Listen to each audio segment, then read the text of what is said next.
नमस्कार, मैं रचना शर्मा। चढ़ती कला टाइम टीवी देख रहे हैं सभी दर्शकों का स्वागत करती हूं। आप देख रहे हैं उत्तर प्रदेश के समाचार। मुख्यमंत्री योगी आदित्यनाथ की अध्यक्षता में आज लोक भवन में कैबिनेट की अहम बैठक बुलाई गई। इसमें उद्योग और समाज कल्याण समेत कई विभागों के कई दर्जन प्रस्ताव पास हुए हैं। सभी संबंधित विभागों के प्रमुख सचिव और अपर मुख्य सचिव पूरी तैयारी से बैठक में पहुंचे। प्रदेश के सभी अधिकारियों और कर्मचारियों के लिए IGOT कर्मयोगी प्लेटफॉर्म पर 4 घंटे की AI से संबंधित लर्निंग पूरी करने के लिए भी कहा गया है। कार्मिक विभाग ने निर्देश दिया है कि सभी कार्मिक 7 से 8 अप्रैल को शाम 4 बजे से 6 बजे तक IGOT पोर्टल पर यह कोर्स पूरा करें। सीएम योगी सरकार ने उत्तर प्रदेश में शिक्षा क्षेत्र में व्यापक सुधार किए हैं। सरकारी स्कूलों का इंफ्रास्ट्रक्चर सुधारा गया है और डिजिटल क्लासरूम और स्मार्ट बोर्ड लगाए गए ताकि बच्चों को आधुनिक और गुणवत्ता वाली शिक्षा मिल सके। शिक्षक प्रशिक्षण को मजबूत किया गया और पढ़ाई के साथ स्किल डेवलपमेंट पर भी जोर दिया गया है। कुल मिलाकर योगी सरकार ने शिक्षा को विकास की प्राथमिकता बनाकर छात्रों का भविष्य मजबूत किया है।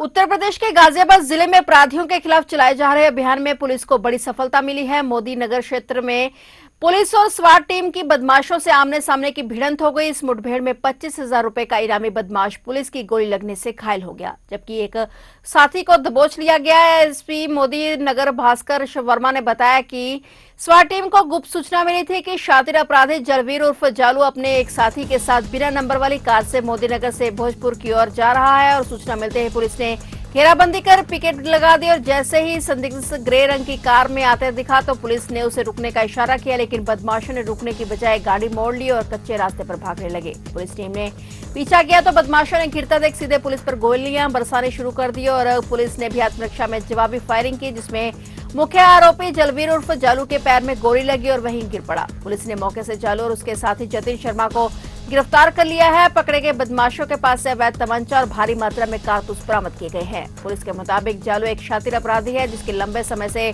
तलाश की जा रही थी। जालू की गिरफ्तारी पर पुलिस ने 25,000 रुपए का इनाम भी घोषित कर रखा था। वह कई लूट और आपराधिक मामलों में वांछित था।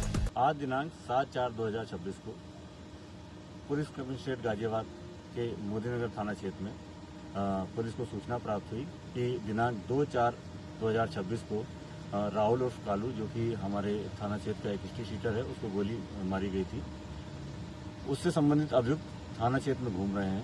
इस सूचना पर थाना मोदीनगर पुलिस तथा स्वाट टीम के द्वारा एक संयुक्त चेकिंग की जा रही थी, जिसमें मोदीनगर भोजपुर रोड पर एक 4 पहिया वाहन आता हुआ दिखाई दिया, जिसको रोकने का प्रयास किया गया तो उसने बाईं तरफ मुड़कर भागने का प्रयास किया, जिससे उसकी गाड़ी एक खंभे से टकरा गई। उसमें से निकलते हुए 2 व्यक्ति भाग रहे थे, जिसमें से एक व्यक्ति ने एक पुलिस पर फायरिंग की। पुलिस द्वारा आत्मरक्षा फायरिंग में एक व्यक्ति के पैर में गोली लगी। पुलिस द्वारा उस व्यक्ति को तत्काल दबोच लिया गया तथा दूसरा व्यक्ति जो भाग रहा था उसको भी तत्काल दबोच लिया गया। प्रारंभिक पूछताछ में उन्होंने अपना नाम जलवीर और जतिन बताया। जलवीर के पैर में गोली लगी थी। उसके पास से एक पिस्टल तथा 2 मृत कारतूस तथा 3 जिंदा कारतूस बरामद किए गए, जिसको तत्काल प्राथमिक उपचार हेतु अस्पताल भिजवा दिया गया। पूछताछ में उसके द्वारा बताया गया कि दिनांक 2/4/2026 को थाना क्षेत्र मोदीनगर में उसके टीम के द्वारा ही राहुल पर हमला किया गया था। उसके ऊपर जो है गाजियाबाद पुलिस के द्वारा 25,000 का इनाम भी घोषित किया गया था। उत्तर प्रदेश के मुख्य निर्वाचन अधिकारी नवदीप रिंडवा ने कहा कि SIR की प्रक्रिया के तहत अंतिम मतदाता सूची का प्रकाशन 10 अप्रैल को किया जाएगा। उन्होंने कहा कि निर्वाचन आयोग मतदाता सूची को शुद्ध और त्रुटि रहित बनाने के लिए प्रतिबद्ध है। मुख्य निर्वाचन अधिकारी अचानक मथुरा पहुंचे और जिले के अधिकारियों के साथ बैठक कर SIR प्रक्रिया की प्रगति की समीक्षा की। उन्होंने बताया कि 1 जनवरी 2026 को हड़ताल तिथि मानकर विधानसभा निर्वाचन क्षेत्रों की निर्वाचक नामावलियों का SIR किया जा रहा है और 10 अप्रैल को अंतिम सूची प्रकाशित की जाएगी। रिंडवा ने जिला निर्वाचन अधिकारी को यह भी निर्देशित किया कि 10 अप्रैल को पूर्व 11 बजे तक सभी मान्यता प्राप्त राजनीतिक दलों की बैठक बुलाकर उन्हें अंतिम मतदाता सूची उपलब्ध कराई जाए और उनकी प्राप्ति रसीद मुख्य निर्वाचन अधिकारी कार्यालय को भेजी जाए।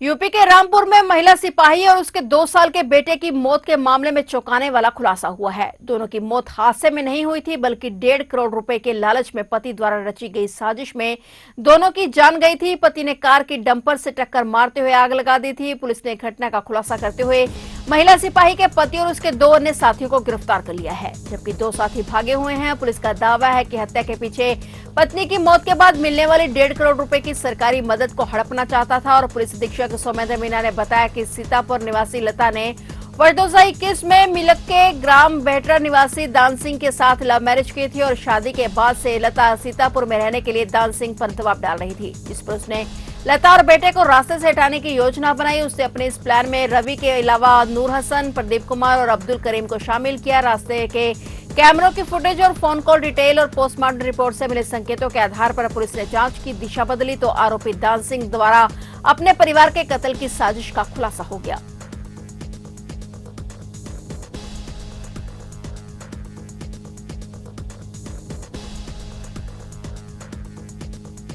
उत्तर प्रदेश के बुलंदशहर जिले में अपराधियों के हौसले इस कदर बुलंद हैं कि उन्होंने एक डॉक्टर की बेरहमी से हत्या कर सनसनी फैला दी। थाना देहात कोतवाली क्षेत्र में एक क्लिनिक संचालक का शव बरामद हुआ है, जिससे न केवल गोली मारी गई बल्कि उसकी पहचान छिपाने के लिए हत्यारों ने क्रूरता की सारी हदें पार करते हुए उसके चेहरे को पत्थरों से बुरी तरह कुचल दिया। मृतक की पहचान डॉक्टर शाहरुख के रूप में हुई है। शाहरुख नस्ल घाट का निवासी था और धमेड़ा अड्डे पर अपना क्लिनिक चलाता था। और जानकारी के मुताबिक डॉक्टर शाहरुख की हत्या मंडी चौकी के अंतर्गत भाईपुरा गांव के पास एक नहर के पास की गई है। और जब स्थानीय लोगों ने लहूलुहान शव देखा तो इसके साथ ही इलाके में हड़कंप मच गया। पुलिस सूचना पाते ही मौके पर पहुंची और घटनास्थल का मुआयना किया गया। शव की हालत इतनी खराब थी कि उसे देखकर हर कोई दहल उठा। परिजनों ने इस मामले में 2 नामजद आरोपियों सहित कुछ अज्ञात लोगों के खिलाफ हत्या की तहरीर दी है। पुलिस ने परिजनों की शिकायत पर मुकदमा दर्ज कर लिया है और आरोपियों की तलाश में जुट गई है। पुलिस अधिकारियों का कहना है कि हत्यारों की धरपकड़ के लिए कई टीमें गठित की गई हैं। संदिग्ध ठिकानों पर लगातार दबिश दी जा रही है और जल्द ही इस हत्याकांड की गुत्थी सुलझा ली जाएगी और आरोपी सलाखों के पीछे होंगे।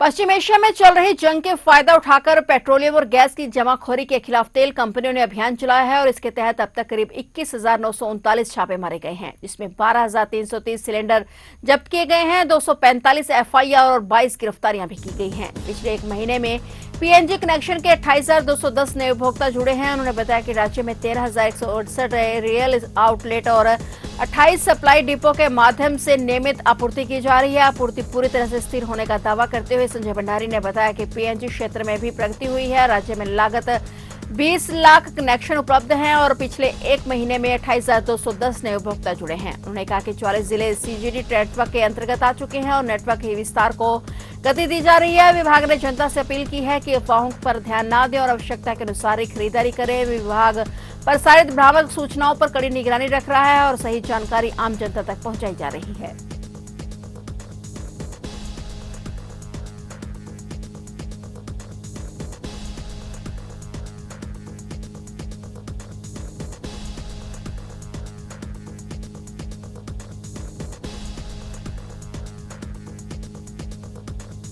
यूपी में बिजली व्यवस्था में बड़ा बदलाव हुआ है। प्रदेश में प्रीपेड स्मार्ट मीटर की अनिवार्यता खत्म हो गई है। अब सिर्फ स्मार्ट मीटर लगेंगे। प्रदेश में प्रीपेड स्मार्ट मीटर की अनिवार्यता खत्म कर दी गई है और अब सिर्फ स्मार्ट मीटर लगने हैं और इसके लिए केंद्रीय विद्युत प्राधिकरण ने आदेश जारी कर दिया है। यह आदेश 1 अप्रैल को ही अधिसूचित किया गया है। प्रदेश में करीब 78 लाख से अधिक स्मार्ट मीटर लगे हैं, जिसमें 70 lakh smart meter prepaid meter लगे हैं और पावर कॉर्पोरेशन की ओर से नए विद्युत कनेक्शन पर स्मार्ट प्रीपेड मीटर लगाया जा रहा है।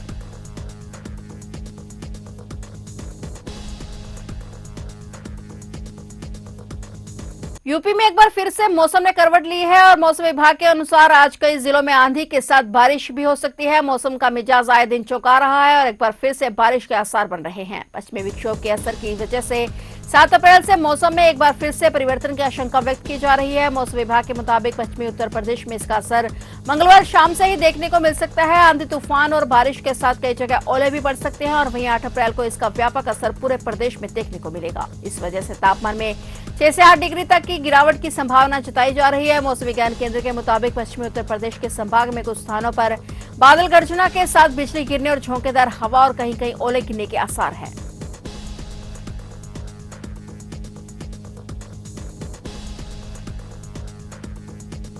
तो आप देख रहे थे उत्तर प्रदेश के समाचार और नए समाचारों के साथ फिर से हाजिर होंगे। तब तक के लिए देखते रहिए चढ़ती कला टाइम टीवी और मुझे दीजिए इजाजत। धन्यवाद।